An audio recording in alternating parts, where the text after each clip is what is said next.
সুন্দরবনের গভীরে এক বাঁদর ফাঁদে আটকে পড়ে কাঁদছিল। চোরা শিকারীরা আসছে, সময় খুব কম।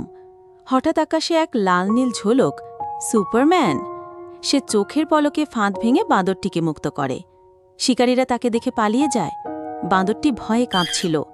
সুপারম্যান কোমলভাবে তার মাথায় হাত বুলিয়ে দেয়, তারপর গাছের ডালে তুলে দিয়ে বলে, তোমার জায়গা এখানে, মুক্ত পৃথিবীতে। বাঁদরটি কিচকিচ করে হেসে তাকে ধন্যবাদ জানায়। সুপারম্যান একবার পেছনে তাকিয়ে হেসে আকাশে উড়ে যায়। সুপারম্যান একদিন দেখল ছোট একটা বিড়াল কান্না করছে। সে কাছে গিয়ে জানল একটা ভয়ঙ্কর দানব পুরো দেশটাকে ধ্বংস করতে চায়।